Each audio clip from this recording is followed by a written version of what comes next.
The new Department of Transportation came in at a really bad time. The country's main airport was the world's worst. Laglagbala was a money-making scheme. Flights were always delayed. Motorists had no license cards. Vehicles had no plates. The MRT-3 suffered countless glitches and was unreliable.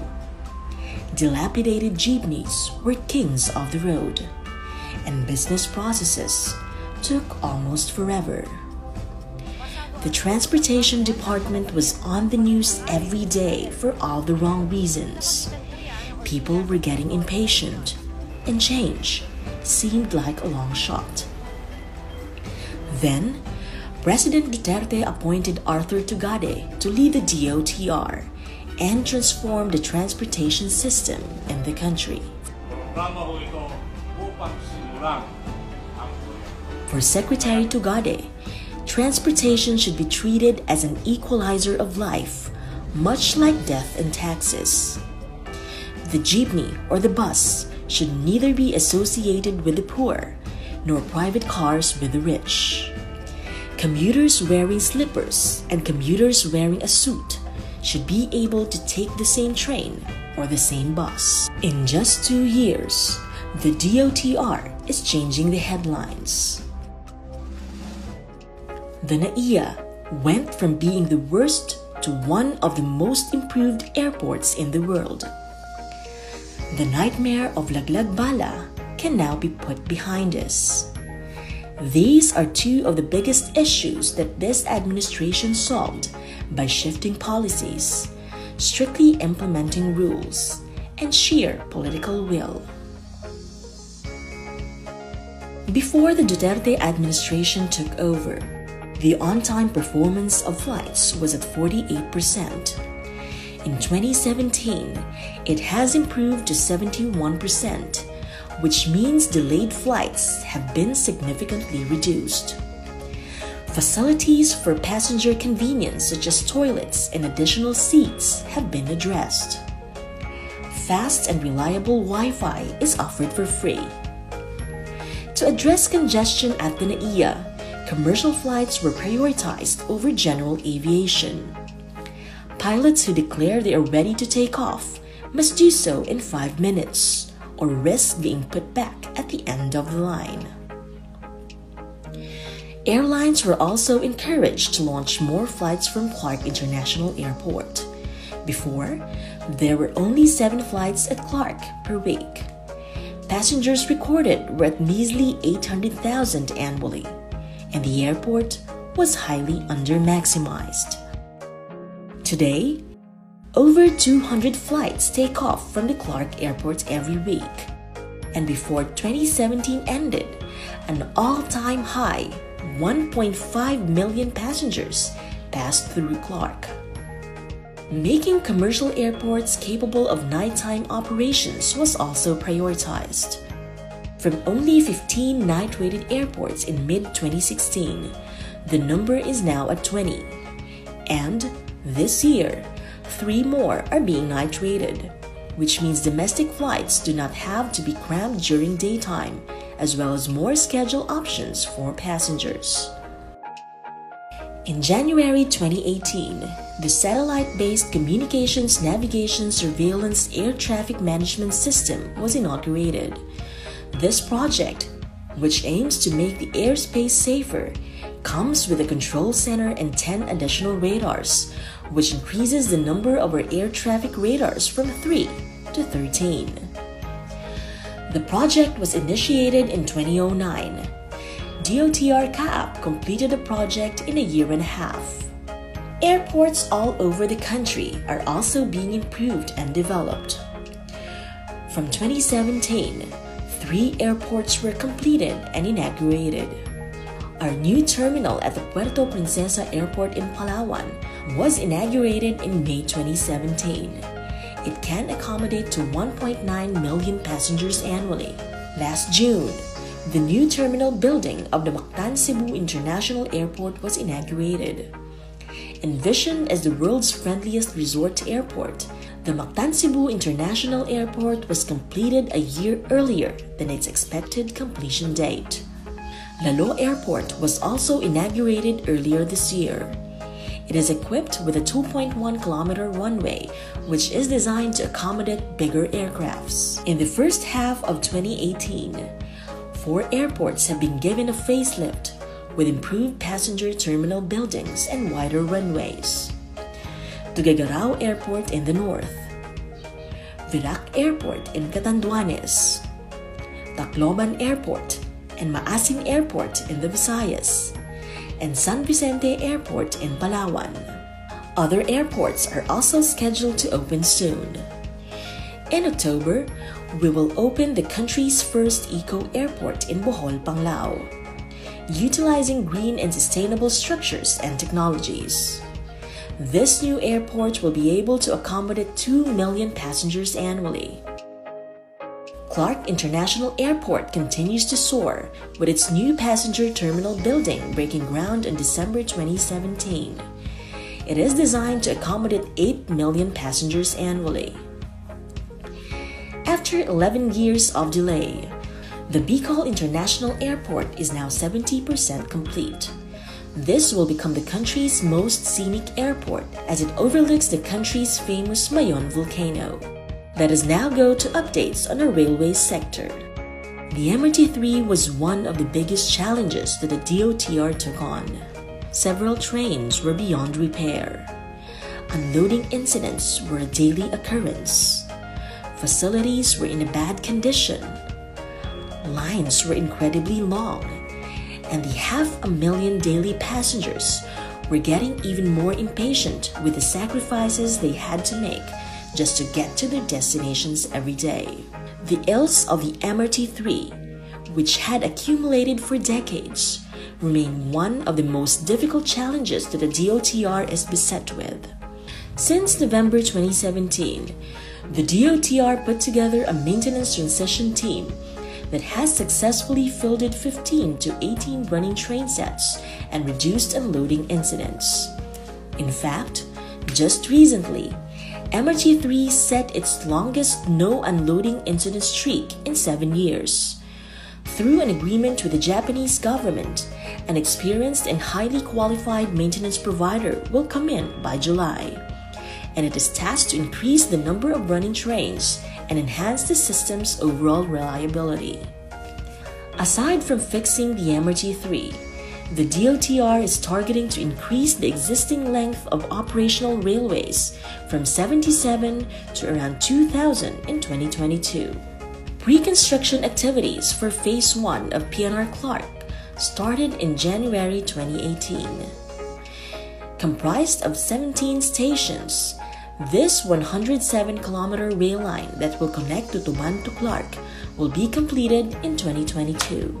PNR Bicol is a 653-kilometer rail line running from Manila, Batangas, Laguna to Matnog, Sorsogon. Phase 1 from Manila to Los Baños, Laguna is set for construction in 2019. Metro Manila Subway, the country's first subway, is set for groundbreaking on the fourth quarter of 2018, with partial operations targeted by 2022. This subway will run from Mindanao Avenue in Quezon City to Naiya in Pasay City. Full operability is targeted by 2025. Phase 1 of the Mindanao Railway Project, Mindanao's first railway system, will be operational by 2021. Phase 1 will run from Tagum, Davao, and Digos and will have 8 stations. As of February 2018, construction of the MRT-7 is at 22.96%. It will connect Quezon City to San Jose del Monte, Bulacan, and is targeted to be completed in 2020. Actual construction of the LRT-1 Cavite extension is set on the third quarter of 2018, extending the current LRT line from Baclaran to Bacoor, Cavite. Once completed, travel time from Bacoor to Manila would be reduced from over 2 hours to 20 minutes. LRT-2 Masinag extension is also ongoing and now 49% completed. Target completion is in 2019. The common station is now currently being constructed. This project, which shall be completed in 2019, will connect 4 major railway lines: the MRT-3, MRT-7, LRT-1, and the Metro Manila Subway. Let us now go to our road sector. For the longest time, motorists held on to receipts because the previous LTO has failed to issue license cards. In less than 6 months, the Duterty administration began printing and releasing cards. This time, with 5 years validity and with an increased number of security features. The 3 million backlog was completely addressed by early 2017. Online appointments for license applications is now available.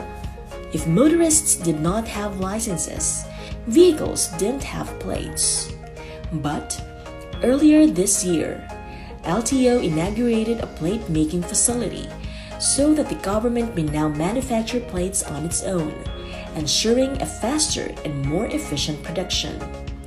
Since July 5, the LTO began to release vehicle license plates by batches nationwide.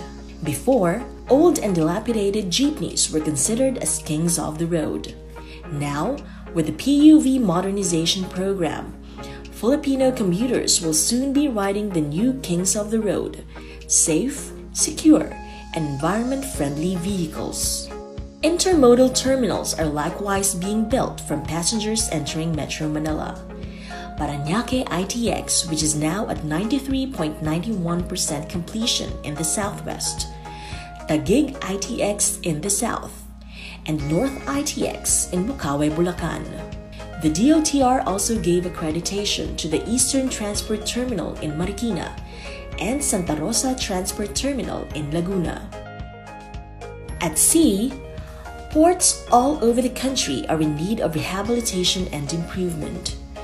The DOTR, together with the Philippine Ports Authority or PPA, aggressively modernized one port at a time to increase their operational efficiency.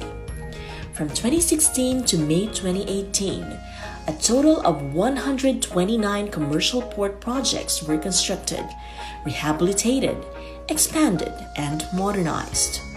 4 social and tourism ports were completed from 2016 to 2017, while 24 are undergoing construction. 59 more are programmed to be constructed in 2018. The country's first barge terminal is also on its way for completion. The Cavite Gateway Terminal, located in Tanza, Cavite, is being constructed to reduce road traffic by approximately 2 kilometers of truck line. The PPA has also completed a total of 4 passenger terminal buildings to accommodate increasing volume of passengers at the ports. Meanwhile, engineering works for the construction of 18 rotor ramps were completed since July 2016. Lighthouses have also increased their operational efficiency. From only 113 operational lighthouses in 2014, DOTR was able to increase the number to 552 in 2017. The Philippine Coast Guard is now better equipped than ever, making them more capable of protecting our coasts, marine environment, and our people. To make sure that all these projects are delivered efficiently, the DOTR takes the streamlining of business processes and the issue of transparency, good governance, and accountability very seriously. Across the board, business processes are being simplified and streamlined. Before, it used to take 15 days before a seafarer could be issued a seafarer's book. But today, the process would only take 1 day.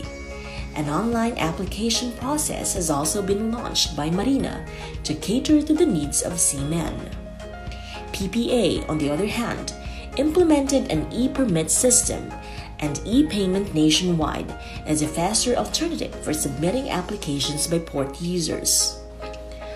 Under Secretary Tugada's leadership, the DOTR was able to spend 83% on its budget and infrastructure projects in 2017.